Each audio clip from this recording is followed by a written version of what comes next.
काँग्रेस, शिवसेना आणि राष्ट्रवादी काँग्रेस पक्ष या तिन्ही पक्षांची जी महाविकास आघाडी आहे त्यांच्या मदतीनेच बारामती लोकसभा मतदारसंघाच्या सगळ्यांच्या प्रयत्नांनी कष्टांनी मी लोकप्रतिनिधी म्हणून दिल्लीला गेलो आणि अर्थातच त्यानंतर जे इलेक्शन झाली त्याच्यात आम्ही सगळे वेगळे लढलो, पण तरी आता महाविकास आघाडीच्या वतीने फक्त बारामती लोकसभा मतदारसंघ नाही तर पुण्यात अनेक प्रश्न जे प्रलंबित आहेत आणि सगळ्यात मोठं मला आश्चर्य वाटलं की रोज एक गोष्ट वारंवार ह्या सरकारमध्ये येते की प्रचंड भ्रष्टाचार, प्रचंड महागाई आणि प्रचंड बेरोजगारी, ज्या तीन मुद्द्यांच्या विरोधात काँग्रेस राष्ट्रवादी काँग्रेसच्या 2014मध्ये एवढी टीका झाली. आज राज्यामध्ये आणि देशामध्ये काय परिस्थिती आहे? मग 2014मध्ये होतं ते बरं होतं आणि त्यातले कुठलेच आरोप जे आमच्या नेत्यांवर झाले त्यातल्या कुठल्याच आरोपावर जेव्हा आमच्याबरोबर होतं तेव्हा ईडी, सीबीआय, इन्कम टॅक्स होतं. त्याच्यानंतर अनेक लोकांनी पक्ष बदलले आणि त्यांच्याचे आरोप हे सगळे वॉशिंग मशीनमध्ये धुवून निघाले. मग आरोप होते का नाही, मग आरोप खोटे होते का, हा एक वेगळा विषय. पण साधारणपणे पुणे शहरामध्ये वाढती गुन्हेगारी, सगळे प्रोजेक्ट्स जे काही डिले होत आहेत ते, येणारा उशिरा झालेला पाऊस, त्याच्यामुळे पाण्याचे होणारे प्रश्न, कचऱ्याचा तर प्रश्न असतोच, अशी अनेक महत्त्वाच्या मुद्द्यांवर सविस्तर चर्चा झाली आणि त्यांची इच्छा आहे की अमोलदादा आणि मी दोघंही पुणे शहराचं लोकप्रतिनिधी म्हणून काम करतो, तर आम्ही जसं शिरूर आणि बारामतीच्या भागासाठी काम करतो तसं पुणे शहरामध्ये होणारा भ्रष्टाचार असेल किंवा पाण्याचं नियोजन होत नाही आहे, खड्डे आहेत, या सगळ्यामध्ये आम्ही लोकप्रतिनिधी बनून आम्ही दोघांनी जास्त वेळ द्यावा अशी त्यांची मागणी आहे. आणि पुढच्या महिन्यापासून, खरं तर ह्याच महिन्याला 12 तारखेला आम्ही मीटिंग लावतो आहे, पण एक साधारणपणे एक सिस्टम लावतो आहे आम्ही की अमोलदादा किंवा मी किंवा आम्ही दोघंही आम्ही दर महिन्याला महाविकास आघाडीची पुणे म्युन्सिपल कॉर्पोरेशनमध्ये एक मीटिंग घेणार आहोत आणि जिल्हा परिषदमध्येही घेणार आहोत. विधान परिषदेसाठी आपल्या पक्षाकडून खरेदी जागा महाविकास आघाडीत आपल्या पक्षाला सुटले. 2 अर्ज दाखल केले कृषी मंत्री आणि शीतल पाटील. काय त्या अनुषंगाने चर्चा झाली? कारण काँग्रेसचे सुनानगर सरकार 15 आपले पण दिले, या विषयावर काही चर्चा झाली बैठकीत? या इलेक्शनबद्दल काहीच चर्चा झाली नाही, कारण का ते काँग्रेस सगळे महाविकास आघाडीचे नेते मुंबईत बोलले होते. हर्षवर्धन सपकाळजी, माननीय उद्धवजी, राऊत साहेब आणि त्यांचे सगळेच लोक, आम्ही मागच्या आठवड्यात 2 आमच्या मीटिंग झाल्यात आणि जो काही निर्णय महाविकास आघाडीचा एकत्रपणे लढण्याचा आम्ही तिघांनी घेतलेला आहे. पण आमचे सगळे सहकारी जिथे तिघं आम्ही एकत्र मिळून लढतो, त्याच्यामुळे तो काही विषयाची फार काही चर्चा होण्याचं आज कारणही नाही. खरं तर काही स्थानिक मुद्द्यांवर जर चर्चा झाली असेल तर पुणे शहराचे अनेक मुद्दे जे आहेत ते आजही प्रलंबित आहेत. सत्ताधाऱ्यांचे 119 नगरसेवक जरी असले तरी बघितलं आपण गेल्या काही दिवसांपासून अवैध दारूची विक्री होणं किंवा क्राईम रेट वाढणं असेल, याच्याबाबत काही ठोस भूमिका महाविकास आघाडीकडून येत्या काळात दिसणार आहे? अर्थातच तुम्ही सगळ्यांनी वर्तमानपत्रात आज वाचलंच असेल, काहीतरी गेले कित्येक दिवस जो क्राईम वाढतो पुण्यामध्ये त्याच्याबद्दल सातत्याने आम्ही सगळेच महाविकास आघाडी म्हणून नाही पण पुणेवर प्रेम करणारे पुणेकर म्हणून आम्ही प्रश्न मांडतो. राजकारण होत राहील, इलेक्शन होत राहतील, पण आम्ही सगळे पुण्याचे लोक आहोत, आम्ही पुणेकर आहोत. या पुण्याने आम्हाला सगळ्यांना किती दिलेलं आहे. आमची नैतिक जबाबदारी नाही की जर गुन्हेगारी वाढत असेल, काय आपल्या सगळ्यांच्या घरात लहान मुलं, लेकी, सुना नाही आहेत, मग लढायचं नाही त्याच्यासाठी. आणि गंमत मला एक याची वाटते की महाराष्ट्र सरकारचा स्थानिक डेटा आणि केंद्र सरकारचा क्राईमचा डेटा ह्याच्यात तफावत. म्हणजे आदरणीय माननीय अमित शहाजींचा डिपार्टमेंटचा डेटा, महाराष्ट्र सरकारचा डेटा आणि पुणे शहराचा डेटा, हे तिन्ही वेगळे वेगळे डेटाज हे आलेले आहेत. त्यामुळे कुठला डेटा खरा हा एक प्रश्न आहे. पण त्याचबरोबर पुणे शहरामध्ये तुमच्या सगळ्यांच्या चॅनल्सवर आणि प्रत्येक वर्तमानपत्रात एक दिवस आड, कदाचित रोजही असेल, पण कुठली ना कुठली घटना, दुर्दैवी घटना ही पुण्यामध्ये होते. मला आश्चर्य वाटते की एवढे सगळे व्हिडिओ सगळ्या चॅनलवर चालत असताना पुण्याचे पोलीस यंत्रणेला ते कसे दिसत नाहीत का, ते टी व्हीच बघत नाहीत हा प्रश्न माझ्या मनात आलेला आहे खरं, आणि पडलेला आहे मला मोठा प्रश्न. या अनुषंगाने प्रश्न असा आहे की तुम्ही जेव्हा आरोप करताय तेव्हा पोलीस आयुक्तांनी तुम्हाला एक लोकमान्य पत्र दिलंय ज्याच्यात आकडेवारीची देखील बिमोड केल्याचं आपल्याला पाहायला मिळतं. मग याचा अर्थ काय होतोय की एनसीआरचा वेगळा, राज्याचा वेगळा आणि पुणे शहराचा वेगळा, म्हणजे तिघांचं एक तंत्र नाही. मी जे बोलले तोच तुम्ही प्रश्न विचारताय मला. दावा केलाय की पुण्यातला कायदा व सुव्यवस्था अबाधित आहे. गुन्हेगारी पण कमी झाली आहे, त्यांनी टक्केवारी देखील सांगितली. मग हे पत्र मला, पण मग हे त्यांनी पत्र मला लिहायच्याऐवजी माननीय देवाभाऊंना आणि अमित भाई शहांना लिहायला पाहिजे होतं ना, कारण का डेटा तर त्यांचंच सरकार आहे केंद्रात पण आणि राज्यात. तर ते मला पत्र लिहायच्याऐवजी त्या 2 गृहमंत्र्यांना पत्र लिहिलं पाहिजे ना, कारण का डेटा आला कुठून? गृहमंत्रालयातून. आणि गृहमंत्रालयातून डेटा आला, नुसता डेटा नाही. त्यांना जर असं वाटत असेल की इथे कोयता गँग नाही, तर मी प्रत्येक चॅनलचे मनपूर्वक हात जोडून आभार मानते की कोयता गँग जेव्हा जेव्हा अटॅक करते तेव्हा तेव्हा तुम्ही जबाबदारीने त्याचे व्हिडिओज हे चॅनलवर दाखवतात. मागच्या आठवड्यात कात्रज चौकामधली मारामारी जणू काय तो सिनेमाचा शॉट आहे. एका माणसाला धरून त्याला वरून फेकून द्यायचेही उद्योग चाललेले. तिथल्या नगरसेवकांची मी बोलली. आता कुठला पक्ष विचारायचा नाही, कारण का आम्हाला या विषयात राजकारणच आणायचं नाही, कारण का आमचं पुणे बदनाम होतं आहे, आमचा महाराष्ट्र बदनाम होतो आहे. त्यामुळे या सगळ्या परिस्थितीमध्ये जरी हा डेटा येत असेल तरी अतिशय विनम्र आणि प्रांजळपणे मी माननीय जे कारभारी आहेत पुण्याचे त्यांना गेल्या मीडियामधल्या गेल्या 1 महिन्यातल्या सगळ्या बातम्या पाठवणारे. क्राईम कमी होत असेल तर आनंदच आहे, पण त्याचा वास्तवता काय आहे कदाचित ते TV बघत नसतील, असंही असू शकेल.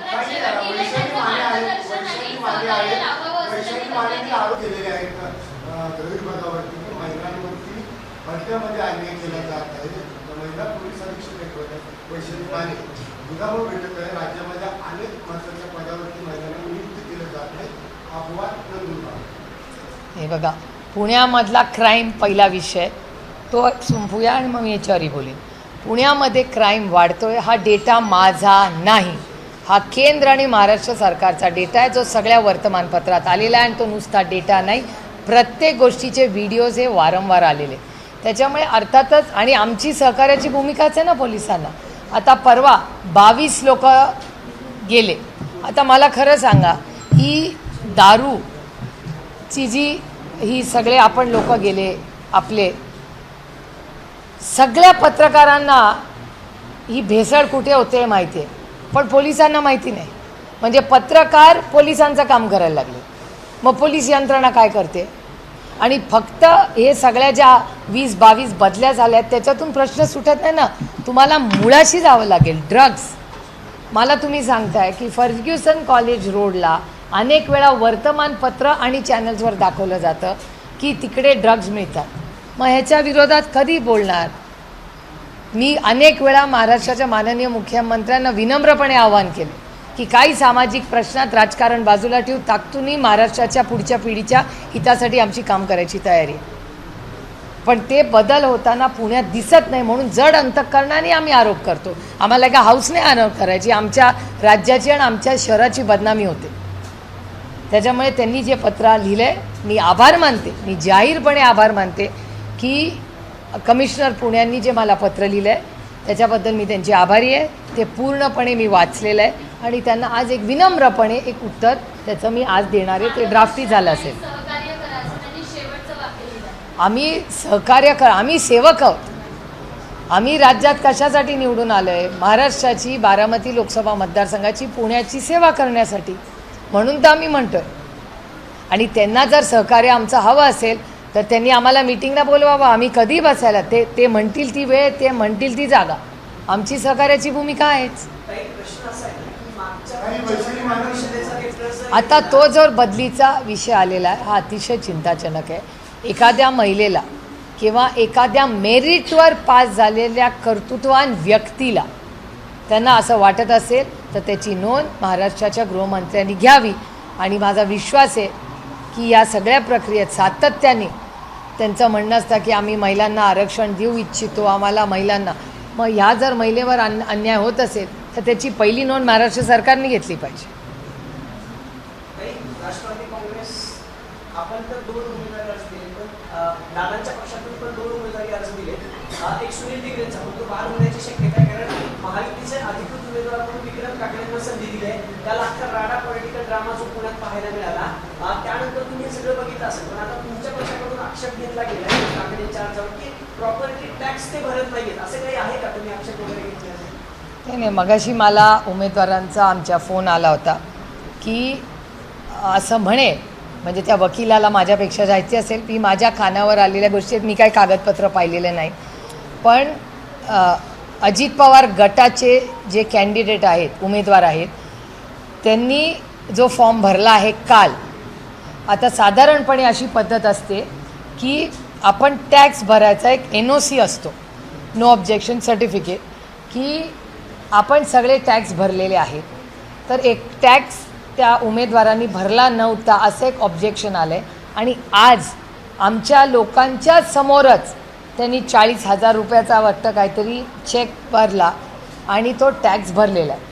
आता ह्याच्यात मला फक्त टेक्निकल प्रश्न आहे, मी ह्या विषयातली कॉन्स्टिट्यूशनल एक्सपर्ट नाही, पण इलेक्शन कमिशनच ह्याचं उत्तर देऊ शकेल. माझा इलेक्शन कमिशनचा अनुभव जरासा वेगळा आहे, पण इलेक्शन कमिशनमध्ये काल जर ॲफिडेविट करून लिहिलेलं असेल, ॲफिडेविटचं महत्त्व तुम्हाला माहिती आहे की ॲफिडेविटमध्ये लिहिलेलं असेल की मी कुठलाही आज, म्हणजे माझे सगळे ड्यूज क्लिअर आहेत, तर आज त्यांना परत संधी असते का छाननीमध्ये, हा प्रश्न हे एखाद्या, मला असं वाटतं, तज्ज्ञालाच विचारायला लागेल. कारण का मग त्या ॲफिडेविटला काय महत्त्वच नाही आहे. दरवेळीच कोणी कुठलाही फॉर्म भरेल आणि छाननीमध्ये त्याला करेक्शन करता येईल.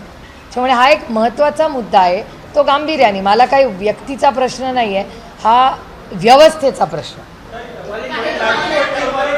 एक मिनिट, त्याच्यावर मी सविस्तर बोली. बाहेरून आलेल्या उमेदवारांना संधी दिली गेली, अचानक निष्ठावंतांना डावललं गेलं. सुनीता पवारांनी जी बैठक घेतली होती ना, जवळपास 13 जण इच्छुक होते, म्हणजे सुनील टिंगरेंचं नाव होतं, अनेकांचं नाव होतं, पण आता बाहेरून आलेल्या 5 पवारांची मर्जी होती, मित्र होते म्हणून त्यांना दिले. निष्ठावंतांनी नाराजी व्यक्त केली. मी तुम्हाला खरं सांगू का, आता त्यांच्या गटात काय चालतं हे मला खरंच माहिती नसतं. याचं कारण महागाई, बेरोजगारी आणि भ्रष्टाचार इतका या देशात वाढत चालला आहे. पेट्रोल डिझेलचे भाव, सिलेंडरचा भाव, त्याच्यामुळे त्यांच्या ह्या सगळ्या त्यांचा गट कसा चालतो याच्यात मला फार कमी वेळ खरं तर मिळतो. पण अनेक वर्ष त्यातले काही लोकांचे अश्रूही मी TV वर पाहिले काल, आणि त्याच्यामुळे मला काही त्यांच्या गटाच्या निर्णयामध्ये पडायचा अधिकारही नाही आणि त्याचं काही कारणही नाही. पण एक गोष्ट, एक माणुसकीच्या नात्या मी नक्कीच म्हणेन की प्रत्येक पक्षाने काय घ्यायचा, कुणाला तिकीट द्यायचा, हा त्यांचा अंतर्गत प्रश्न असतो, तो लोकशाही पद्धतीने त्यांना दिलेला आहे. पण ज्या लोकांनी एवढा संघर्ष आपल्याबरोबर केला असेल, जर केला असेल, त्यांना दुखून त्यांचे अश्रू, ज्यांनी 40 वर्ष आपल्याला साथ दिली, त्यांना दुखवण्यामागे काय कारण असेल याचं उत्तर मला विचारून काही उपयोग नाही, तुम्हाला त्यांनाच विचारावं लागेल. कारण का मीही अनेक त्या लोकांबरोबर काम केले, अतिशय कर्तृत्ववान ते लोक आहेत. 5-6 लोकांना TV वरही मला पाहायचा काल संधी मिळाली. अतिशय कर्तृत्ववान, कष्ट करणारे, आदरणीय पवारसाहेबांबरोबर काम केलं, माननीय दादांबरोबर काम केलं, असे खूप अनुभवी नेते काल TV वर दिसले. पण मला त्याच्यावर काही बोलायचं नाही, कारण का त्यांच्या गटाचा अंतर्गत प्रश्न. पण काही याला जोडून असा प्रश्न आहे की राजकीय प्रगल्भता बघितली तर अजितदादा असते तर ही वेळ आली असती का? आता हे बघा, दादा असता तर काय गोष्ट झाली असती, दादा असताच तर खूप गोष्टी वेगळ्या असतात, हे तुम्हालाही माहिती आहे आणि मला माहिती आहे. गंमत मला अशी वाटते की अनेक स्टेटमेंट्स आम्ही तेव्हा केले, तेव्हा आम्हाला खोडून काढण्यात आलं, आणि आज आम्ही म्हणतोय नको रे बाबा, आणि ते म्हणतात नाही नाही तेव्हा असं झालं होतं. मग कसं आपण लोकांवर विश्वास कसा ठेवायचा असं मनात वाटतं, कारण का आम्ही अतिशय निर्मळ मनाने खरं सांगितलं, आणि पांडुरंग साक्षी आहे त्याला, आणि अनेक लोक साक्षी आहेत. आणि तेवढंच नाही, तुमच्यापैकी किती पत्रकार आहेत ज्यांना दादा स्वतःच बोलला होता. त्याच्यामुळे दादा स्वतः तुम्हाला काय काय बोलला होता ते दादा गेल्यानंतर खोडून काढायचं पाप काही लोकांनी केलं. कारण का आपल्याकडे पद्धत आहे, किती काय मतभेद असू दे, मनभेद असू दे, एकदा माणूस गेला ना तर त्याच्या आठवणी नेहमी गोडच ठेवायचा. माझ्यासाठी तर तो भाऊच होता, ह्यांचा भाऊ नसेल, त्यांच्याबरोबर संघटनेत काम केलेलं असेल, पण दादा गेल्यानंतर ज्या पद्धतीने दादा हे बोललाच नाही, दादानी केलंच नाही, दादाच्या मनातच हे नव्हतं, या सगळ्या गोष्टी सांगितल्या गेल्या समाजात, तुमच्या सगळ्या चॅनलवर बोलल्या गेल्या. आणि आता असं काय घडलं की आता सगळ्यांनी युटर्न करून सांगितलं नाही नाही, दादांची इच्छा होती, दादा बोलले होते, दादा एकटे जात होते, दादा बोलत होते, मला सांगितलं होतं. आता मी तर म्हटलं नको रे बाबा, असं हे सगळं युटर्न करणारं आमचं राजकारण नाही. आम्ही मायबाप जनतेची सेवा करायला इथे आलो आहे. त्यांना सगळ्यांना आमच्या शुभेच्छा आहेत. माझा दादा नाही राहिला आता, त्यामुळे आता काय फरक पडतो. की जिजान सदिकीच्या वेळेस पण असंच झालं. आणि बातम्या ज्या बाहेर आल्या होत्या ना, सुनीताबाईंच्या पश्चात त्यांची सही घेतली गेली, जिजान सदिकीचं नाव नव्हतं, कारण विक्रम ठाकरेचा तो सगळा कॉलेक्टर ड्रामा. मोठ्या बहीण आहेत, म्हणजे दादांचं प्रेम होतं तुमच्यावर. तुम्हाला असं नाही वाटत की पार्टला भागचा म्हणून समजावून सांगावं की बाबा थोडंसं सगळ्यांना घेऊन चालावं पुढे, किंवा असं काही मोठी बोल? मी तुम्हाला खरं सांगू, माझा स्वभाव कसा आहे, मी विचारल्याशिवाय कोणालाच मार्गदर्शन करत. आणि आता वयाने कोणीच लहान नाही, त्याच्यामुळे मी विचारल्याशिवाय कोणालाही मार्गदर्शन करत नाही. माझ्या 2 मुलांनाच पण करत नाही, घरातल्या कोणालाच करत नाही. सगळ्यांनाच हे माहिती आहे, म्हणून आत्या सगळ्यांना आवडते आणि का आत्या काही बोलतच नाही.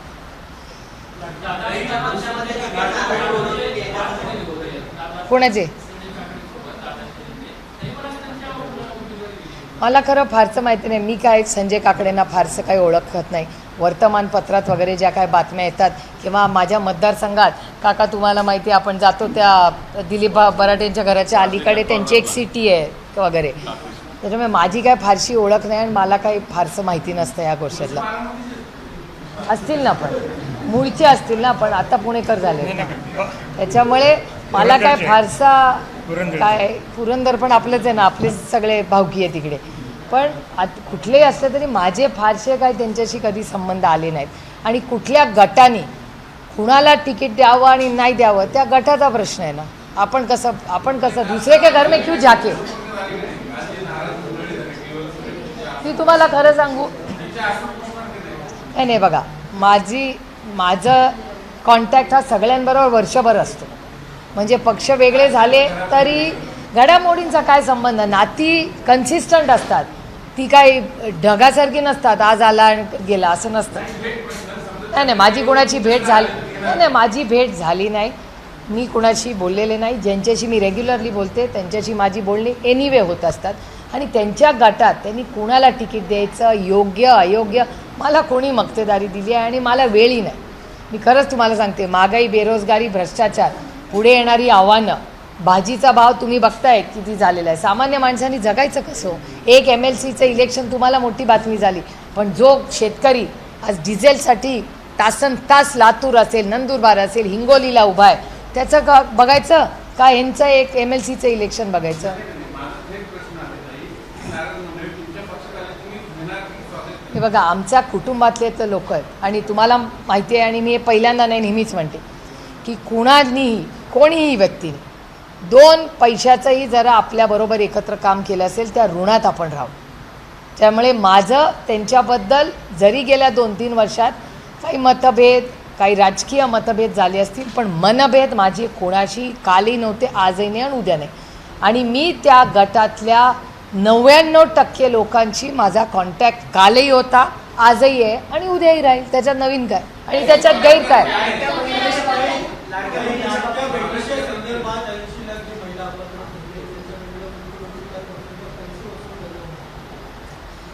काल एका चॅनलच्या कार्यक्रमात सकाळी मी होते, दुपारी माननीय मुख्यमंत्री होते आणि माननीय मुख्यमंत्र्यांनी त्या कार्यक्रमात असं स्पष्टीकरण केलं की एखादा लाखाचा कमी जास्त असेल, कागद आत्ता माझ्याकडे नाही आहे, माझ्या गाडीत आहे, मी तो तुम्हाला देईन सगळं, 1-2 कोटी, मला वाटतं 65 का 66 लाख महिलांना इलेक्शन झाल्या पैसे देण्यात आले. त्याच्यापैकी 1700 का 17 कोटी त्याचे असे निघाले, 17,000 कोटी, ज्यांना नोकऱ्या होत्या सरकारी, त्यांनी ते पैसे घेतले, पुरुषांनी पैसे घेतले असे. म्हणजे आता पुरुष सरकारी नोकरी, म्हणजे मला प्रश्न विचारायचा महाराष्ट्र सरकारला की पहिल्यांदा तुम्ही जेव्हा फॉर्म भरून घेतले तेव्हा काय निकष लावले? इलेक्शन होतं, लोकसभाच्या नंतर ही स्कीम आली, मग विधानसभा, त्याच्यानंतर जिल्हा परिषद, तोपर्यंत स्कीममध्ये हळूहळू कमतरता आली आणि आता जवळपास त्यांचं वेबसाईट दाखवते 1,12,00,000. हे व्हेरीफाय करा, त्यांचा वेबसाईटचा नंबर आहे 1,12,00,000. पण सरकार म्हणते हा नंबर फ्रीज होईल 1,60,00,000. म्हणजे जवळपास शेवटी 1 कोटी महिला ज्यांचा फॉर्म भरला होता त्यांना पैसे दिले होते. मला 3-4 प्रश्न सरकारला विचारायचे. एक तर 1 कोटी महिला, 80 लाख म्हणा, 1 कोटी म्हणा, जो काय नंबर त्यांना सरकारला मान्य असेल, कारण का त्यांच्याच वेबसाईटमध्ये तफावत आहे. पहिला प्रश्न माझा असा आहे की तुम्ही मग इतके कोटी रुपये कुणाला दिले? तुम्ही म्हणता त्या महिला त्या स्कीममध्ये बसत नाही. मग त्या महिलाचे आहेत, पुरुष आहेत का, डमी अकाउंट आहे, काय आहेत ते अकाउंट, कोण आहे ते? कारण का तुम्ही म्हणता निकषात बसत नाही. मग निकषात बसता नसताना पहिली स्कीम इम्प्लिमेंटच कशी झाली? हा पहिला मुद्दा. दुसरा, ह्याची पारदर्शक इन्क्वायरी झाली पाहिजे. मी SITची पण मागणी मागेही तुमच्यासमोर केलेली आहे. तिसरा मुद्दा की याची रिकव्हरी कशी करणार? मी पैसे दिले, मग तुम्ही कुठल्या अकाउंटला पैसे दिले, कुणाला पैसे दिले? तर तुमचं म्हणणं EKYC झालं नाही. मला प्रश्न पडतो, तुम्हाला आठवत असेल माननीय मोदीजींनी एक स्टेटमेंट केलं होतं की मी कॅश हद्दपार पार करणार, आणि त्यांनी नोटबंदी केली होती. नोटबंदी झाली, सगळ्यांची जनधन अकाउंट्स मिळली. अभिमानाने आम्हाला सांगायचे करोडो लोकांची जनधन, सगळे जे नॉन बँकिंगमधले 100% बँकिंग सिस्टममध्ये आले जनधन योजनेत. आणि मनमोहन सिंग साहेबांच्या सरकारने आधार कार्ड काढलं होतं. गाव, वाडी, वस्ती आधार कार्ड मिळालं की नाही या देशात सगळ्यांना? हे मनमोहन सिंग साहेबांच्या काळात झालेला हा उपक्रम आहे. मग जनधन योजना ती पण चिदंबरम साहेबांची योजना आहे. पुढे मोदी साहेबांनी ती पुढे नेली, मान्य केली, पुढे केली नाही, पण ओरिजिनल ती जनधन योजना ही चिदंबरम साहेबांची मनमोहन सिंग साहेबांच्या सरकारमध्ये. मग जनधन योजना आणि आधार कार्ड हे क्लब करून तुम्ही तीच यंत्रणा वापरून तुम्ही लाडकी बहीण योजना का नाही केली? हे इन्फ्रास्ट्रक्चर तर होतं ना. मग 1 कोटी म्हणा, 80 लाख म्हणा, माझं म्हणणं एकही चुकीचा असता कामा नये ना. मग ह्याला काय म्हणायचं? इलेक्टोरल भ्रष्टाचार म्हणायचा, बनवाबनवी म्हणायचा, का आमचे जयंतराव म्हणाले तसं? गरज मला माहिती आहे काय पाहिजे. ही योजना जी आहे ती एवढ्या मोठ्या प्रमाणात राबवायची होती का? हे सगळं राबवायला राज्य सरकार सक्षम फेल ठरलं असं वाटतं तुम्हाला? असा एक नोट येली आहे की जी मी माझ्या वाचनात आली, त्याचा मी अभ्यास करणार आहे. त्याच्यामुळे मी अजूनही माननीय मुख्यमंत्र्यांना इतक्यात पत्र लिहिणार नाही आहे. पण मी थोडा डेटा केंद्र सरकारकडून घेणार आहे, कारण का आम्हाला जी माहिती आली आहे की केंद्र सरकारकडून सर्व शिक्षा अभियानचे आणि RTEचे पैसे येतात. ते RTEचे पैसे शिक्षकांना न देता, शाळांना न देता ते सर्व शिक्षा अभियानमध्ये जातात आणि सर्व शिक्षा अभियानचे पैसे लाडकी बहीण योजनेला देतात. माझं म्हणणं आहे की ज्याच्याबद्दल मी तुम्हाला इतक्या वेळा बोलले, फिस्कल डेफिसिट मॅनेजमेंट, मी तुम्हाला किती वेळा सांगितलं आहे ह्याच्याबद्दल की हा कायदा अटल बिहारी वाजपेयी साहेबांनी आणला आणि मनमोहन सिंग साहेबांनी पुढे दिला, ज्याला FRBM ॲक्ट म्हणतात, की किती पैसे आले आणि किती खर्च करायचे, तिथली जी गॅप असते त्याला फिस्कल मॅनेजमेंट डेफिसिट म्हणतात. तर महाराष्ट्रामध्ये फिस्कल मॅनेजमेंटचं जे काम चाललेलं आहे ते कसं चाललेलं, मी गेले 2 वर्ष याच्याबद्दल बोलतो. मग का नाही वेळेवर पैसे येत आहेत? पगार वेळेवर होत नाहीत, सबसिडीज वेळेवर मिळत नाहीत, आणि लाडकी बहीण योजनेमध्ये 1 कोटी महिला तुम्ही कमी करता. महिला भ्रष्टाचार म्हणायचं तर काय म्हणायचं? फसवलंच ना तुम्ही महिलांना. मग याची जबाबदारी कोण घेणार? म्हणे स्कीम आम्ही चालू ठेवतो. स्कीम्स का चालू ठेवताच आहे ना तुम्ही, पण त्याच्यात निकष लावून ज्या पद्धतीने महिला कमी करतायत ते अतिशय दुर्दैवी आहे. याचा आम्ही जाहीर निषेध करतो आणि याची पारदर्शक इन्क्वायरी झाली पाहिजे. हे महाराष्ट्रातही मी माननीय मुख्यमंत्र्यांना पत्र लिहिणार आहे की त्यांनी महिला बाल कल्याणला ह्याचे प्रश्न आम्ही जे मांडतोय ते माननीय मुख्यमंत्री एक मोठा राज्याचा भाऊ म्हणून त्यांनी त्या महिला बाल कल्याण डिपार्टमेंटकडून ही माहिती मागवली पाहिजे. संजय राऊत म्हणतायत की शिवसेना एकच आहे, त्यांना परत यायचं, त्यांनी परत मातोश्रीवर यावं. ते ना असं अनेक राजकीय पक्षांमध्ये जातं. काही प्रेमाने परत जातात, काही आईसनी परत जातात. आईस म्हणजे तुम्ही विसरला असाल तर इन्कम टॅक्स, CBI आणि ED. आईस उन्हाळा पण वाढला आहे आजकाल, त्याच्यामुळे काही आईसच्या केसेस असतात, काही प्रेमाच्या केसेस असतात. आता ते काळाप्रमाणे कळतं. काही कांद्याचा प्रश्न अजूनही ज्वलंत आहे. तिकडे मंचरमध्ये नाश्ता बसू आहे. कधी अपेक्षित आहे सरकारकडनं कांद्यावर? नाही, आमचे भगरे सर, निलेश लंके, रोहित पवार, आज मला आता अतुल बेनके पण जायचे होते, त्या सगळ्यांनी आज कांद्याचा हा प्रश्न अतिशय गंभीर झालेला आहे. आणि तुम्ही बघितलं की माननीय मुख्यमंत्री, दोन्ही उपमुख्यमंत्री पण दिल्लीला गेले होते, पण अजून तोडगा निघालेला नाही. त्यामुळे दुर्दैव आहे की कांद्याच्या प्रश्नाबाबतीत आणि शेतकऱ्याच्या बाबतीत अतिशय असंवेदनशील आजचं हे सरकार आहे.